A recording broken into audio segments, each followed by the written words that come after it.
Good morning, everybody. Terry Bell here from Bell & Company. This is part of a series of podcasts we're undertaking where we're trying to determine what's going on in the world. We're specialists in SME debt and we deal in realism, not negativity. We love success, but we're in difficult times. So with that backdrop, we're looking to people that know or have an idea what's going on in the real world, experienced people that have something to offer. And today, very pleased to have Mr. David Buik MBE joining us. David, you're very welcome. Terry, greetings to you, and how very kind of you to invite me. That's very. Just a bit about you, David. A bit of Wikipedia and other sources here. You're deemed to be a City Grandee. Any of these you disagree, please do shout. A veteran city commentator, a TV personality. I'm not a City Grandee. I'm a commentator. I'm an observer of life. I have been around for more years than I care to think about, 58 in the City of London. Okay. I've had from merchant banking to money broking to presentational to spread betting to anything financial. And It's been a huge privilege to be able to do it. But Grandee is much too ridiculous, if you know what I'm driving. Well, I'm still throwing at you. I enjoy your work. TV personality, you didn't push back on, so we'll move on from that. I don't think you're quite ready for reality TV, but we'll leave you as a TV personality. An early bird, because I often see you on the BBC. Definitely, there. I know you do various bits on the thing. And, which is I particularly like the way you do embrace it, you're an avid tweeter. Yes, I am, but I find it... I was put onto it by Ian King when he was business editor of the Times. As I was dead against it, I'm not a Facebook person. I find it too intrusive. And he said, well, get involved in Twitter. And he said, just act as a receiver because you get your news and information much more quickly than you do from Bloomberg's and Reuters and people like that. Yeah. And he said, you get a response and then you've got a story. Yeah. And I thought, gosh. And he said, where have you been all these years? And I said, well, I've just, it's never really... He said, it's an absolute must. He said, I rarely tweet. Now, I got sucked in, but I don't do swearing. I don't do unpleasantness. Mm-hmm. And I block people that are involved in that. Because I think, actually, it's quite a poisonous form of medium. Massively so. And so I try and be very careful to be constructive, Terry, if that makes sense to you. Absolutely. I was going to add some of the way I think you do it. It's almost like rapier-like. You've something to say, say it, retreat, get back out. Gone. Yeah, that's right. I'm late to the party. You're way ahead of me. So we'll get going here. But first off, David, it'd be remiss if I didn't ask. Wednesday morning, slow start? What, this Wednesday morning, a slow start? After the Tuesday evening? Well, Tuesday evening was a tumultuous evening for me. That's the second time in 2 years that I've virtually bitten my fingernails down to nothing. The last time was at Wembley. Amongst 40,000 Fulham fans with lots of white and black flags. And I have to say, the Aston Villa supporters, I'd actually had a knee operation 2 weeks beforehand, couldn't have found a nicer group of people. Yes. Who saw me down. There were no lifts, who virtually carried me downstairs after the game. And I just thought it was a very special occasion. Not that last Tuesday night was not special, but I'm having a real problem identifying with empty stadiums and empty racecourses, very empty test grounds. Very difficult. It doesn't have the atmosphere. No, nothing at all. Just so that everybody knows that David's an avid Fulham fan, and my very loose link with that is to Scott Parker. He obviously West Ham through and through that I am. Obviously, you've got him for a long period there. You're very welcome to him, and as and when we're ready, we'll take him back. So, but moving on, David. So, in jest, as I may say. Absolutely. So, in terms of where we are, David. So, we're trying to give this backdrop to where we think the economy is. I'm very interested in your thoughts, and we're sort of there's a little bit where we're trying to do a bit of Mystic Meg, and I know it's very early in the proceedings as it were with the recession pending, and it's with your experience, David, I'm so bold to tell everybody that you're 71 years of age, been around the track a couple of times. It's your experience and where you see this recession sitting in comparison to other recessions. How, and it's not in a doom-mongering way. It's trying to say, right, where do we think this is going to pan out? I know it's very difficult because we've got the nature of the disease. I think if you go back to the number of things that we've had over the last 50 years, the worst one for me was, funnily enough, the miners' strike in '74, when you couldn't see an end to it. But the reason why it was so difficult then is that there was the level of communication and the newspapers and the transition and transcribing of news was so slow. And you couldn't see, I mean, I can remember sitting at my desk when the lights went out. We bought this generator, which we couldn't afford. I was working for a tiny little broker that I'd set up. But we needed it because the lights went out. And it was, you know, we just couldn't carry on. That was one thing. And then let's move on to the banking crisis, 2008, 2009. Funnily enough, even the huge scale of it, you could always see a way out of it. That was never going to be a problem. It was going to be a costly problem. It costs, people forget this, it probably cost 500,000 jobs, and an enormous number of people were badly hurt by it. The subprime lending, which was in the United States, the government of the day here, even though I have to say I thought Alistair Darling did an outstanding job. Incredibly, well. It was really good. But we were slow out of the traps, and Gordon Brown, to blame it on subprime lending was nonsense. It was the bank balance sheets that were gargantuan in size. It was the lack of attention to credit analysis, lend money to anybody, any old Tom, Dick and Harry, mainly property, with absolutely no credit worthiness taken at all. Supported, I hasten to add, by the Tory opposition. We're very happy to have loose regulation, or light regulation, they like to call it. And even though Mervyn King and Paul Tucker at the Bank of England did wave the slightly warning flag, hang on guys, these balance sheets are getting a bit big, they were dismissed with a contempt they didn't deserve. And now we move on to today, Terry, and is colossal. I can't see the end of it. Trust me, I'm gloom-minded. I'm a real optimist. And I really in the future, and I believe in the younger generation. I think they're smart, I think they're clever, and I think they're much brighter than my generation were. And I'm very enthusiastic. But this is basically where I believe the political divide has damaged progress, because we're into the blame game already. And I do think the government has had some pretty average advice medically and scientifically. And they've taken it. And I think they've got it wrong. They've done a number of things very badly. But I would like to have seen a unit together trying to come to a consensus of agreement and deal with it. And that hasn't happened. And I find it deeply depressing. I think Rishi Sunak has come out of this brilliantly. But when you're handing the dosh out, everybody loves you. Well, that's one thing I was going to bring up, David. It's, you know, heaven forbid, and again, this is in no way negative, that if there was any second phase, how far can the government go in terms of this the funds in raising, and in terms of selling of gilts and taking on debt? How long can that go on? Where I'm different from most people, and I get quite a lot of stick for this, and I'm quite happy to accept it, because my attitude towards this is rather more draconian, is people of my age, I'm 76, we've had a damn good life, and, you know, the world owes us nothing, and I've got 3 and 6 gorgeous grandchildren, and what I'm seeing at the moment I don't like. Now, it's up to me to take care of myself, and not to impinge and damage my kids or my grandchildren. And all that data that we look through, that we hear from you and everybody else every day, the only data that interests me, and I'm not a cruel person, because 46,000 deaths is unacceptable by any standards, but the average age of people who have died is 81. And if I told you 1,290 people have died from coronavirus not having underlying health problems, maybe that might put it in perspective. And I'm not dismissing the danger. I'm not dismissing the fact that COVID-19 is a horrible disease and can really damage people by their healthcare, their mental state of mind, their bodies, their various parts of their bodies that could be damaged permanently.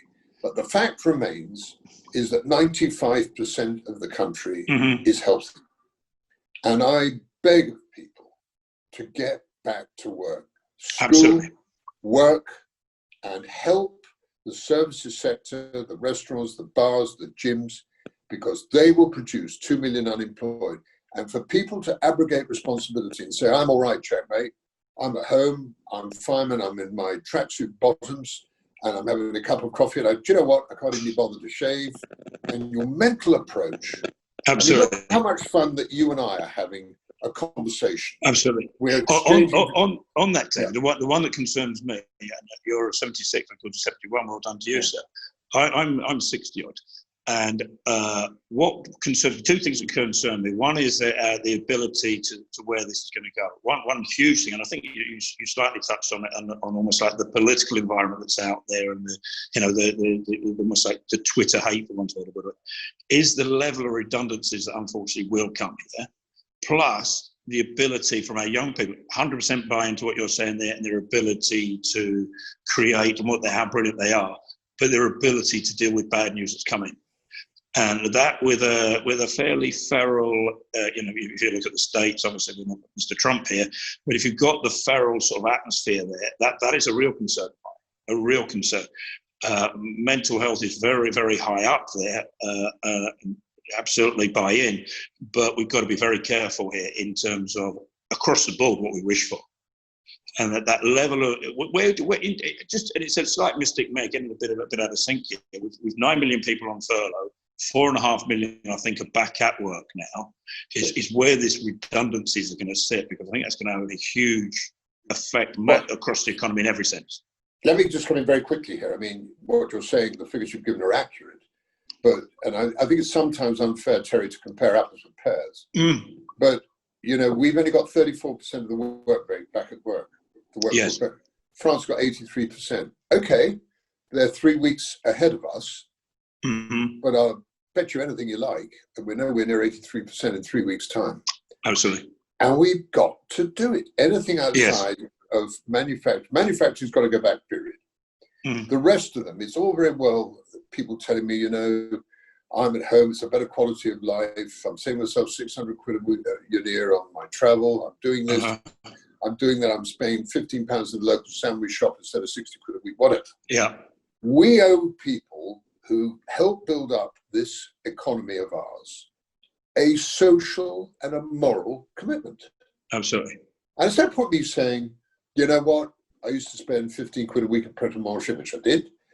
And, I'm not bothered now because I actually make quite good sandwiches myself. That's not the point. No, absolutely not. Because we've got 2 million people certain. I mean, even the Bank of England this morning saying 7.5% unemployment by the end of the year. Hope they're right, Terry. Because I think it'll be a lot worse than that. I think it will be, unfortunately. And what I'm not hearing from the government, which is what I really want to hear, my son-in-law, unfortunately, and my son have no income for 4 months.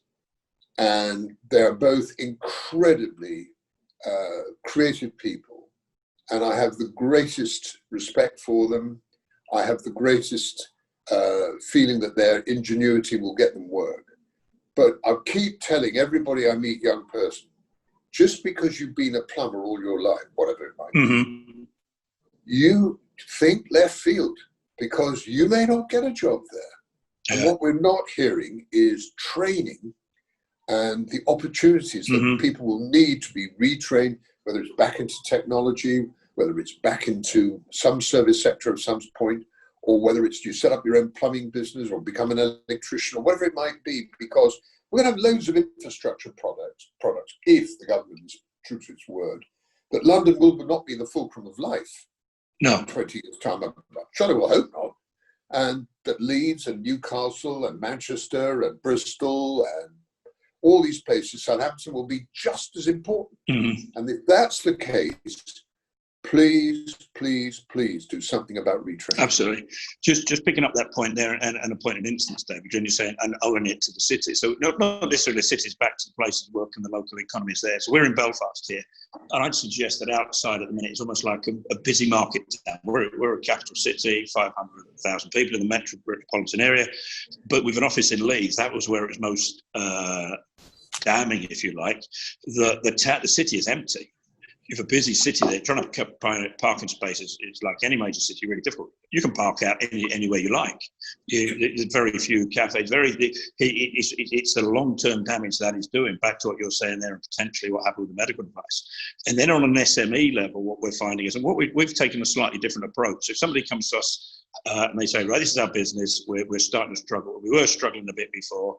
Luke Johnson wrote an article in the Sunday Times where he wrote about SMEs that had pre-existing conditions, to use the vernacular, prior to this closure. They were going to fail anyway. But we're looking at it so we've had quite a few gyms, for instance, to come into us because they're quite a tight financial business model. And what we're saying is, right, okay, we'll deal with the debt issues, right? That we can park that up. We can talk to people, see working it well, whilst we're looking at the options. You check the validity of your business in today's world. Can you cut that down? Can that work on 50% of turnover? We've a very good, successful guys here. We've got a pub group here, and they've done all the analysis down. But it's the massive unknown. And going back to 100% is the wrong phrase. I agree entirely with what you're saying. We don't get back in the office. We don't get back into the work environment. And I think and not to knock the public service, I think we're going to struggle to get the public service back to where they need to be in terms of getting back to the office. I think it's pretty. So I was just going to say, it's pretty rich of Boris Johnson, the government, saying get back to work, and the Home Office not showing the slightest intention of doing so is wrong. Mm-hmm. And I'm not interested that they can do their job as efficiently from home as they can do it from work. Does not interest me at all. I mean, I'm a classic example, but that's more to my age than anything else, is that I am working from home. I am desperately keen to get back into the office. My chief executive at Aquis Exchange is very keen that everybody gets back to work. The moment with my age, because my wife is vulnerable, I can get a vaccine. You'll see a puff of white smoke of me leaving this house to get back to work. It's just fundamental. And if you're 40 years of age, I hope you don't contract coronavirus. And if you do, I'm pretty certain you'll recover pretty quickly. Absolutely. And I'm not callous. I'm not callous. No, that's what I say. This is what we're trying to do in the podcast, is you sort of cut through the mainstream media. You wouldn't get out of bed. You shouldn't get out of bed if you're going to listen to every part of it and every facet of it. But that comes back to where we're trying to get to them, in terms of, and it's very hard. I call it Mystic Meg, but in terms of the depth that could be in this recession. So you've got the Bank of England there, Mr. Haldane, talking about a V-shaped carry-on recovery and everything else. We're working on the basis that it's going to be a swoosh, the Nike tick, if you like. I'm not allowed to say that because of the trade description, everything, but the Nike tick. And then there was one yesterday, but there's the one that's very worrying. It's the one that's coming from America and goes back to hopefully not social unrest, but the K model. I don't know if you've seen that. The affluent will go that way, but the poor will go that way. And suddenly you've got the K, and that's a real fear in terms of where the world is. But we have to try and bring it back to the SME, and that's why we're taking that approach with the validity of business versus what's going on out there. And you dearly, I'm not saying you don't understand SMEs by any stretch of this is why we're trying to talk this, is the macro level and how that then will manifest itself back down. You quite rightly brought out let's try and get people back to work here, guys, because with various economies storing a bit of cash wide, 4.5 million possibly people becoming made redundant is not plan A by any stretch. So one thing I'd like to go on, David, because you're obviously your strength is, as you said, as a particularly city commentator, right? Is I'm quite a simple base. I cannot get my head around why the markets are where they are in terms of the FTSE, the Dow Jones, etc. Are they seeing it as in rough terms? Obviously, there was a drop straight after the COVID came out, and within reason, it's a sort of steady improvement. Not maybe back to where it was prior, but it's not sort of stayed along the bottom there. What are the markets? What are they thinking, David? And why are they reacting the way they are at the moment? I think the first thing that comes to me, Terry, is that markets are completely flying in the face of reality and gravity. And I'm completely amazed. But they're a very good friend of mine who you should talk to, because he's 20 years above his age. A guy called Simon French and Pamela Gordon is the economist there, and he's very good. And he said, you have to understand that the level of quantitative easing is unsurpassed at any time in the world. And even the fact now that the United States of America is trying to put together a package of $1.2 trillion on top of what they've already done. The Bank of England has done £475 billion. What's going on with Madame Lagarde, with the ECB's 1.3 trillion euros, and then you've got Japan and everybody else doing it. Do that. Look at the expectation of recovery that was expected 3 months ago, which I hasten to add, I don't think is going to happen. I don't think we're going to get a V-shaped recovery. Why? Yes. They're not on top of it in the United States, the COVID-19. There is far too many outbreaks. The service sector and retail sector, which the retail sector in the United States constitutes 70% of GDP. And if people are not out there spending their day, and they're not down the shopping malls, that is a serious reversal. Even though yesterday we saw fantastic, what they call purchase managers in index, which were the best we've seen for a considerable period of time, and in this country as well. But it's from, Terry, a very low base. Absolutely. And so it's not, gosh, isn't that wonderful? It's from a manically low base. Yes. And we need to see 3, 4, 5 months of that kind of improvement to get us back. And I think if we got back to where we were by 2025, I think we've had a right royal result. Absolutely. But that doesn't mean that we can't have a decent standard of living and a decent quality of life. Putting that into perspective, why do I think markets are where they are? If you actually think what's happened in the last 4 months, let me give you Apple, Microsoft, and Amazon are valued at $4.5 trillion. Those three companies. Add to that Tesla, add to that Zoom, add to that Netflix, Facebook. Those companies, add them all together, they're 5 times bigger than the whole of the FTSE 100. Yeah. And that's where your momentum has come from. Whoosh! Yes. These companies that really thrive from a lockdown. And that's the reason. And and the same the world over, it doesn't matter whether it's Sony in Japan or, whatever the technological companies are, ASML, Infineon, SAP, and those kind of German companies as well. Yes. They've done fantastic because everybody's deciding, whoopee, we're going to work from home. And the momentum in every technology, whether it's chips, software, entertainment, that momentum. And if you look now, that if somebody said to you the market was a month ahead of the collapse, so on the 12th of February, and the World Health Organization gave us the pandemic on the 13th of March. Well, we'd already gone south of the market. The markets went down 30%.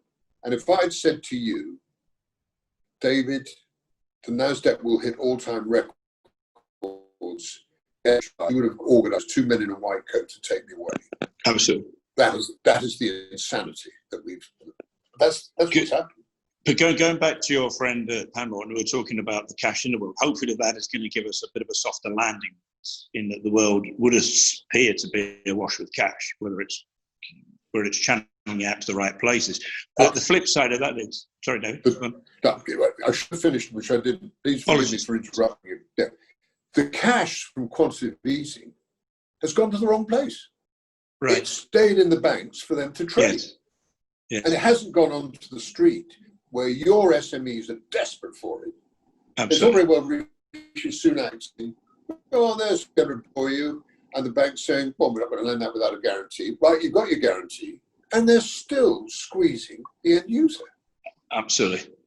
You can't have that. It's just not on. Even with the high street boys, with the Rishi, because it's a good friend of mine. No, it's not Rishi. It's eschewed the Bibbles approach and the similar approach.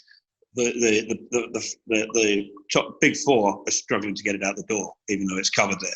And some of the things we find as small businesses having to leap through hoops there is just not happening. The flip side of that, David, next week we're having a podcast with the chairman of the Gold Council, Mr. David Tate. Why would gold be where it is? So you've got the flip side where we think it's okay because there's a lot of cash washing around, but gold is almost like the reserve, almost like the bellwether, isn't it, in terms of safety and everything else? The 3 reasons, 4 reasons. First and foremost, its support all the year round for the last 25 years is from the central banks who held it. The only one that didn't is the Bank of England that sold it for nothing, going back 20 odd years. Yeah. Secondly, it's a fear factor, the flight to quality. Thanks very much for all the advice you've given me on equities. I'm not buying it, and I'm going to take a certain amount of my portfolio away, and I'm going to buy gold. Why? You've got bonds yielding nothing, absolutely nothing. I mean, German bonds, 10-year bonds, are minus 0.5%. So for any bank, individual wanting to put money with the Bundesbank, and then that goes into the ECB, you have to pay them for the privilege of putting it there. Well, that's not an alternative asset class. You've got the same in France. You've got close to the same thing in Switzerland. You've got US Treasury, 10-year Treasury yields, 0.6 of 1%. The government, this UK government, that's one of the reasons why I don't think this is Rishi Sunak and others have got this across properly enough. Our debt office in the UK, in terms of servicing and raising debt for this country, is second to none in the world. We're really very good at it, outstanding at it. Very good. Well, at the moment, you can raise money at less than 0.25% for 10 years. My attitude is, if you think there's going to be 2% inflation, even if it's food, in a year's time, fill your boots. Write this debt, because if you've got assets that earn you more than 0.25%, yes, you're going to be quids in. Somebody, at the end of the day, requires somebody to pay for this, but it's not going to be as painful as if you were paying 4, 5, 8%. Yeah, absolutely. You see, just to put something on it, I paid my mortgage off in 1994. My average charge was 12%. Yes. I went to Warburg's, a friend of mine, who moved on to another small bank, and I was looking to move house in Islington, and I was $5,000 short. I got 25,000 from what was the cooperative building society, and I was $5,000 light. I needed 30,000 to buy this house. He just stood at me and he said, 22%. And I said, Bob, you're having a laugh. He said, can't you see the queue outside? He said, your bonus in the next 2 years, you'll pay that off. Yeah. So don't give me a hard time. Take the money, get out of here. He was a good friend, you know what I mean? Yeah. Now, that's not going to happen. Because the Bank of Mum and Dad's in not the same state that it was. The housing market, I meet estate agents every minute of the day saying, oh, mate, never been so busy. Unbelievable. And I say to them, really? And I say, how many of you executed? Oh, well, it's early days. It's only been 3. Yeah, okay.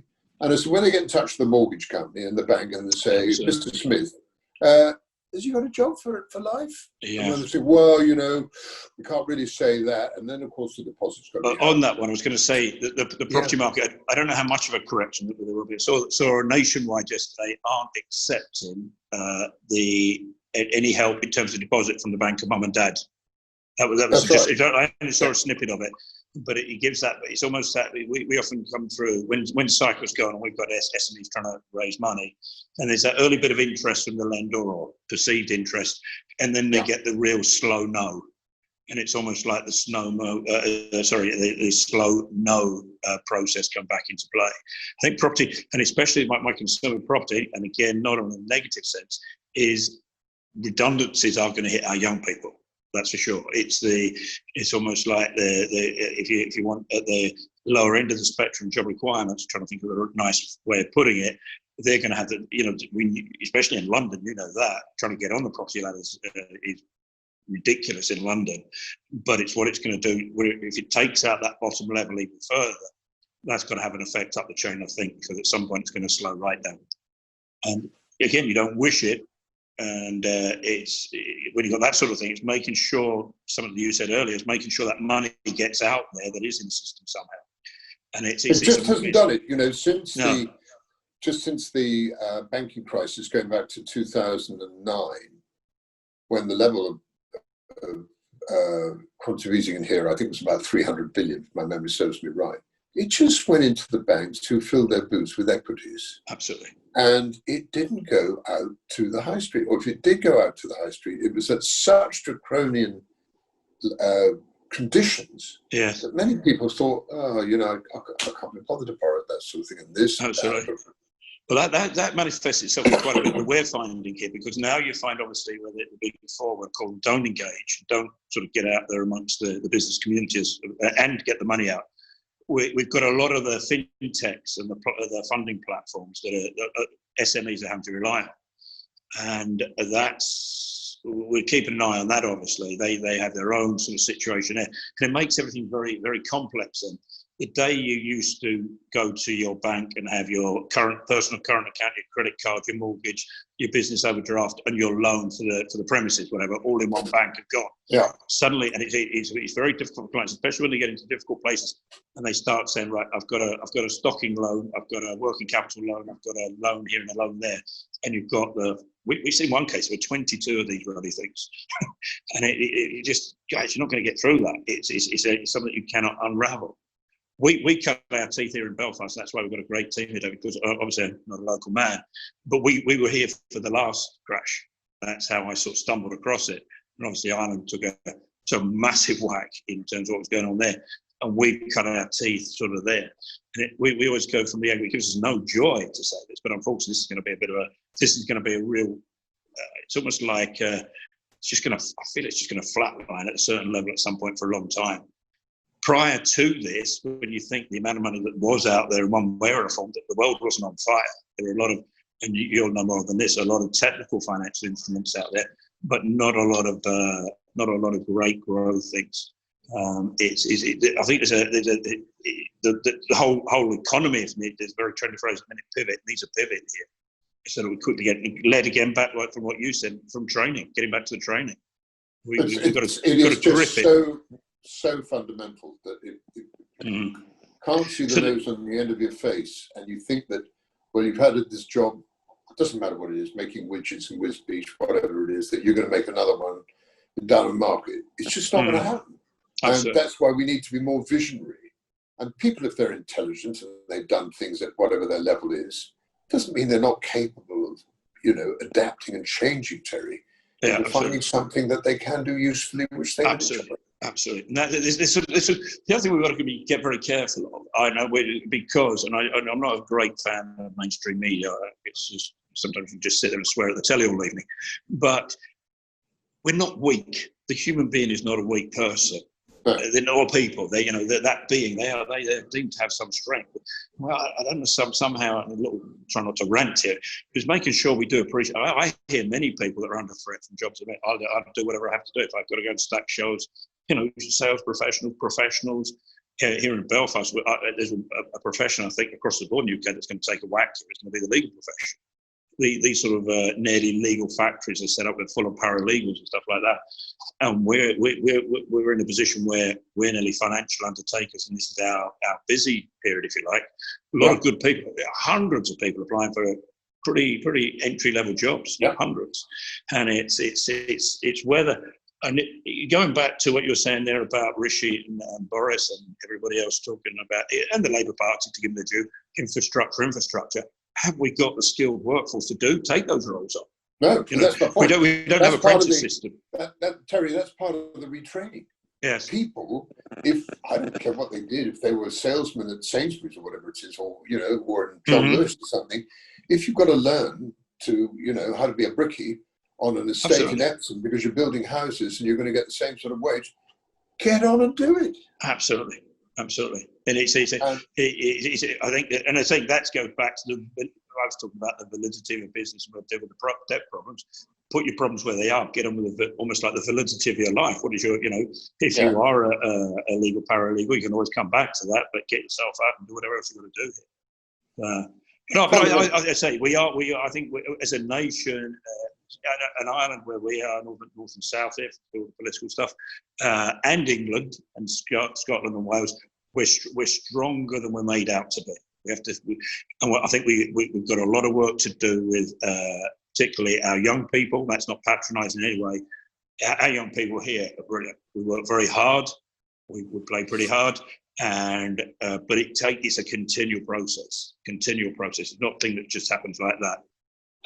But I think we'll be a good country. I would not come back. I was amazed by that statistic, David, you gave us there in terms of America is 70% reliant on this retail. Yeah. Going back to pivoting. It is absolutely fundamental. You see, everybody thinks of the United States of America being New York, Los Angeles, New Orleans, doesn't matter what it is, Chicago, that isn't real America. Mm-hmm. Real America is somewhere like Carruthers, Ohio, which has got Main Street, it's got a Walmart, it might have a Target, it's got a couple of other shops, it's got a cinema, the rest of it. That's the focal point, and that's mm-hmm. the way the Americans live their lives. Mm-hmm. And when I found out 3 years ago, and I said, what is Warren Buffett doing buying Santa Fe Railway? Mm-hmm. And people were trying to tell me that he's just connecting small-time America with the big time.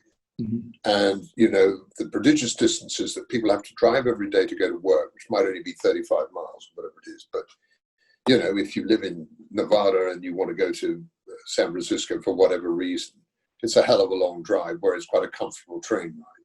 Yeah. He's made a fortune out of it. Good man. And, it's just thinking this out.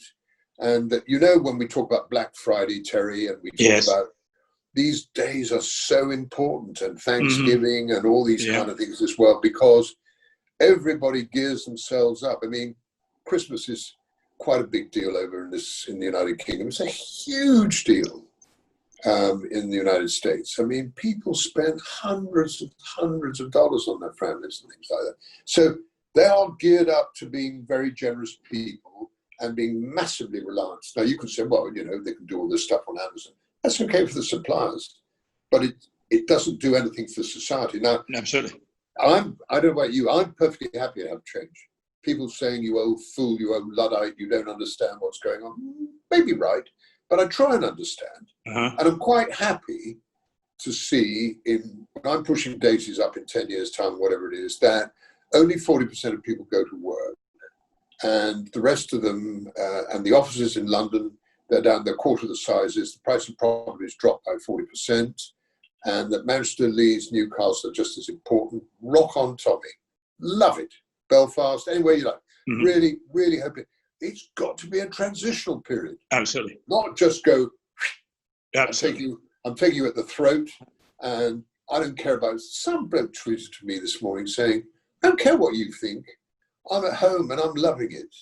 And I'm thinking, gosh, I'm glad you're not a mate of mine. That's the next thing I was going to say, though, is the reality, right? I can't remember. Rich Hall, the comedian, okay? This is where I think there's been a lot of surplus in every sense. How many, I don't know, how many shirts do you need? There's a gentleman who works for me here, they said, I looked at my wardrobe, I was bloody ashamed of something. I've got 32 shirts. I wear 12, whatever you need. We're going back to that retail fact there. And Rich Hall said, and it comes back to the Amazon feature as well. And Rich Hall said, we consume, and excuse my French, crap. He said, it's amazing. If you want crap, it's there straight away. Yeah. If you want something decent, you've got to get off your backside, go into, as you mentioned, John Lewis, have a look around, everything else. Yeah. And we become that real. And that's also, it's going back to the V-shaped and how they interact. We did a little thing the other day. So it could be V-shaped. That last 10% is going to be the hardest bit to get anywhere near. Yeah. You can, going back to your stats, you can yo-yo wherever you are, whatever you are in the middle of things. I think the other thing that's changed in support of what you're saying is our culture. Because, I look in my wardrobe, I'm quite embarrassed. I mean, I've got sort of 5 suits and I haven't worn one for 6 months, except to go out to dinner once. I've probably got 300 ties and that number of shirts. And I am anachronistic in the extreme. People don't wear suits. People don't shave. That doesn't make them bad people. They want to go out the hoot and toot 3 times a week, and they want 3 holidays a year. But that's consumer spending, Terry. And absolutely. I'm happy with that. But I tell you, the other thing, David, if the high street goes to hell in a handcart as part of the evolution of life, okay. But as long as you find them jobs, absolutely, in other areas, where are we going to fill here? And if you really let yourself go, Dave, sometimes you wear a T-shirt during the day if you really just don't care. Like you're wearing your T-shirt. Well, no, absolutely. I've been in lockdown now for whatever it is, 4 months. And you get sloppy. But the one thing I don't credit myself, I shave every morning. I did notice you had a... I did notice the other day on one of your tweets you had a date night. You were out in a restaurant. That was very good. We went to the Physic Gardens off the Royal Hospital Road. For people who don't know this, it's a garden. It's called the Physic Garden because it only grows plants that's to do with medicine. Right. It's an extraordinary place. Very good. And they serve dinner for 40 people on the lawn, highly distanced, and it's almost like pass the chunky marmalade as you speak to your wife at the other end of the table. Yeah, and it was just glorious. Just great to be out. We did it as well recently. It was a fine restaurant here, Dean's of Queens. I'll give Michael a plug there. And it was just great. And you appreciate it more. And, it's... conversation and talking to other people. Absolutely. And all I missed, of course, is not shaking friends warmly by the hand. Absolutely. And my grandchildren haven't had a hug for 3 months. Yeah. That breaks my heart. But I'm happy to tough it out. Yes. And I'm happy to do what I have to do. And I know I'm on the subs bench for life, and that's fine, because I've got nothing to bitch about, nothing to complain about. But it does make me angry that if I've got to be on the subs bench, if society isn't giving its best shot to help people. Absolutely. And that annoys me. Yeah, and that's two things you particularly come through this. A is the training angle and getting our population to the best people that can be, but the environment in terms of what's going on there as well. Because we've got to going back to what I was saying about there and redundancies and the mental health angle. Right, mental health you have to be very careful. I've nearly call it a vested interest. My mother was very mentally ill. Not this isn't therapy for me, but it's context. She used to call herself nuts. Bless her, she wasn't far off. And there was real mental health. Now you've got mental health in today's world. It's nearly becoming, and it does exist, and it's a terrible thing. It's nearly also becoming the good old-fashioned bad back, and it's a very easy community to go to. And we've got to going back. We're not weak. We've got to build. If we have weaknesses, build on them to develop. And we've got to get stuff. David, I'm going to let you go in a minute, but a couple of quick questions, if I may. Just a little bit of fun. I'm going to ask you here. I know the cricket's on. So these are if you can, one-word answers, okay? By the way, before I go on, are all your suits, your 5 suits, are they all blue pinstripe? No, just 2. just you play that character so well when you are doing your TV bit there. Right, very quick questions then, Dave. Right, red or white wine? Red. Alarm Yep. bells ringing everywhere I go. Very good. Apple or Android? Apple. Love it. Very good. Absolutely. Other social media apart from Twitter? None. So next question's defunct. Have you ever looked at TikTok? Only because I have to, as somebody who tries to analyse life and understand what it's for, but it's not for me, Terry. Very good. Next holiday? You did tell me earlier, but if you can. Glen Eagles for 4 days and have never looked forward to anything more in my life. Brilliantly. Two things I'm going to ask you, if I may, just to help us a little bit. Who should we interview in a podcast? You gave us that gentleman there, Mr. French at Poundmore. Anyone else you could suggest? Somebody else I think was an economist, but is the most wonderful man, in my opinion, is Dr. Gerard. Oh, I forgot his name. Was the Standard Bank. This is very poor, isn't it, on my part? Gerard Lyons, who's thank you very much for that. Wonderful. I mean, I can't recommend him enough. He's absolutely first class. And the other person is a stockbroker who I don't know at all, called Russ Mould from AJ Bell. But he's just on the television a lot, and he makes a lot of sense, and he talks the same sort of language as you and I do. Thank you very much for that. Last one. I'm your fairy godmother. COVID is gone. You can do what you like, entertain yourself. Who would be, for entertainment value only, no cerebral input here, who would be the most entertaining person you could invite to a dinner party? Gosh, that's an interesting Let me help you way of thinking. I'd be a Billy Connolly man, although, as my grandmother used to say, he's a bit sweary. But that doesn't make him a bad person at all. No, not the least bit. No. From the modern day image, probably. Gosh, that's a really, really hard question because I love sport. Probably. No, she's dead. I was going to say I'm probably an opera singer, I think probably. But if you're absolutely twisting my arm, which you are, then I would like to meet Meryl Streep. Very good. Thank you. Thanks for your time, David. That was great.